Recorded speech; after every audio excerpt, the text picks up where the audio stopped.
आपको वोकेबलरी और इसके जो है वो मेन जो सेंटेंस हैं वो निकालने का आपको बता रहा था, मेन जो इसके आइडियाज़ हैं वो निकालने का बता रहा था। तो सबसे पहला मैं आपको ये बताऊंगा कि क्राइम डज़ नॉट पे।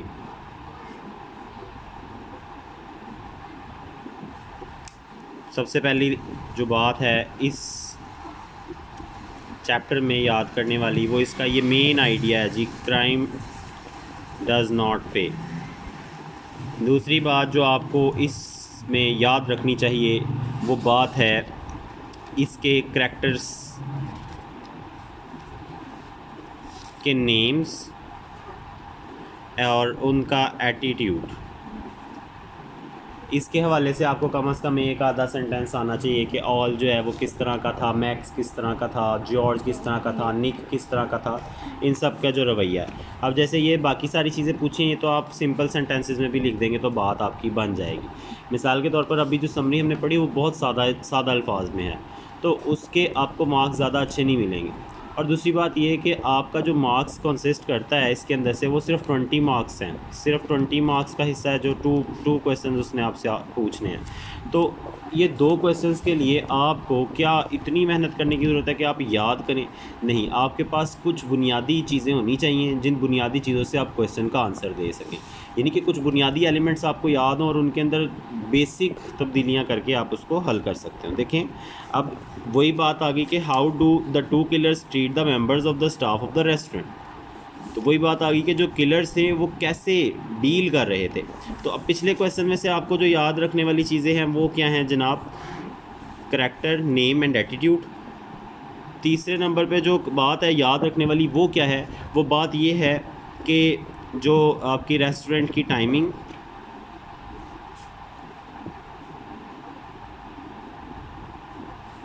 ये अभी तक हमने जो 2 क्वेश्चन पढ़े हैं उसके अंदर ये तीनों पॉइंट्स आप मेंशन कर सकते हैं।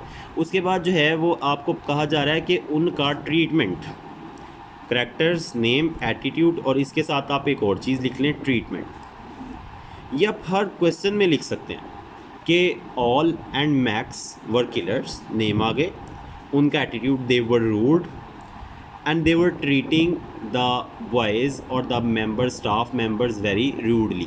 ओके, सो ये सेंटेंस तो आप तकरीबन हर क्वेश्चन के अंदर कहीं ना कहीं इसको यूज़ कर सकते हैं। लेकिन अभी जो है ये सिर्फ मैं आपको सेंटेंसेस या वोकेबलरी निकालना बता रहा हूँ कि किस किस्म की वोकेबलरी हमें चाहिए। ये सेंटेंस तो बहुत ही ईजी है ना कि Al and Max were killers, they were very rude, they were treating George and Max very rudely और Sam very rudely। लेकिन अभी तो ये बहुत सिंपल से अल्फाज हैं, अगर हम इस तरह से लिखेंगे तो कोई अच्छा इफेक्ट नहीं पड़ेगा, तो हमारे पास वोकेबलरी अच्छी होनी चाहिए। अगला क्वेश्चन देखते हैं। रेस्टोरेंट की टाइमिंग जो है या उनके जाने की टाइमिंग है, जो किलर्स जिस वक्त गए हैं कि किलर्स की टाइमिंग क्या है, किलर्स कितनी देर वहाँ पर बैठे, उन्होंने कितने बजे कौन सी चीज़ ऑर्डर की, ये याद करें। ठीक है, उसके बाद अगला क्वेश्चन देखें। अगले क्वेश्चन में वो कह रहा है What was the reaction of Ole Anderson when he heard about the killers who had come to kill him? What were the feelings of Nick Adams after that? ठीक है, अब देखें मैंने आपको पहले ही बताया character, name, attitude and treatment.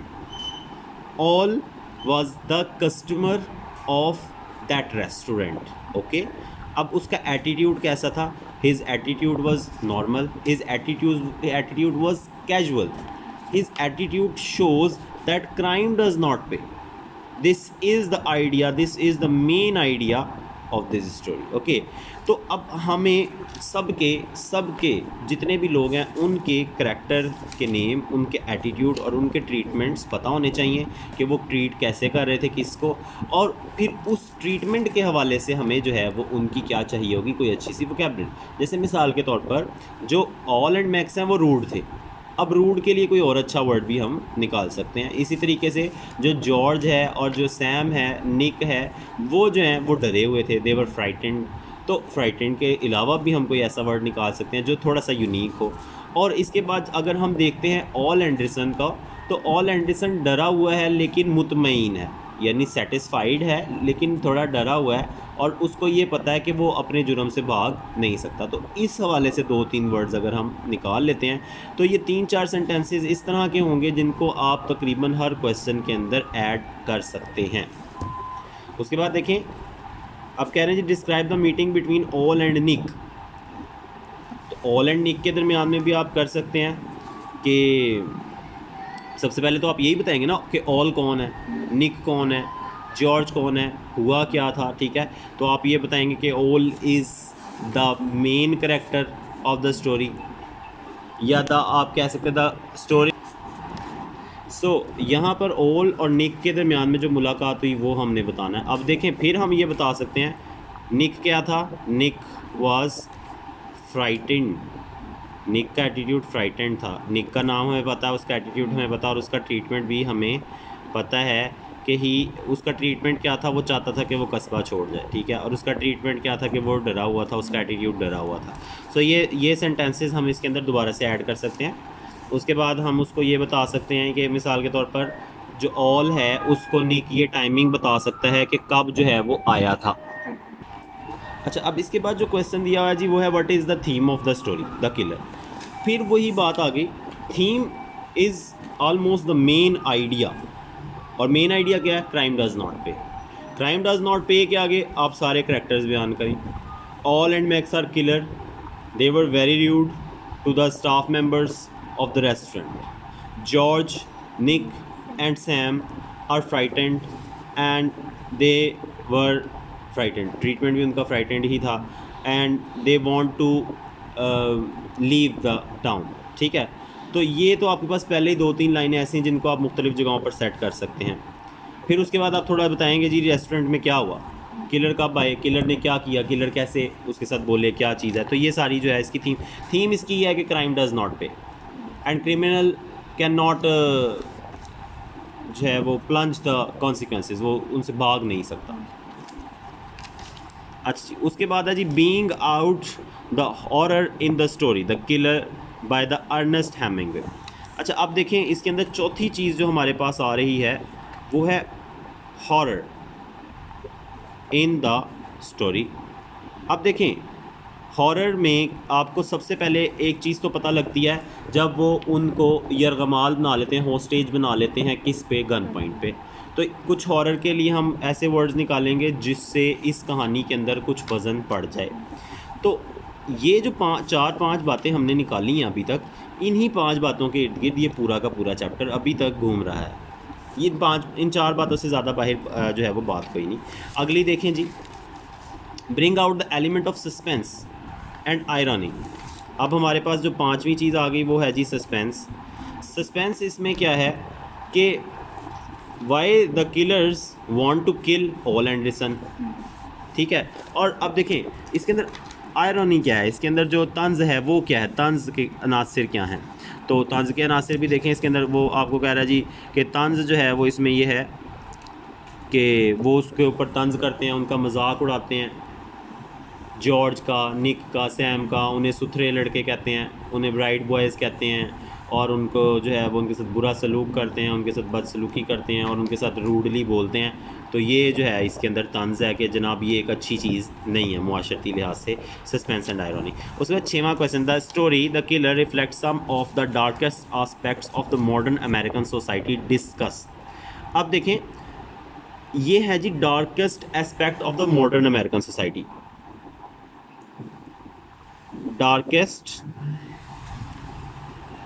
aspects of the modern American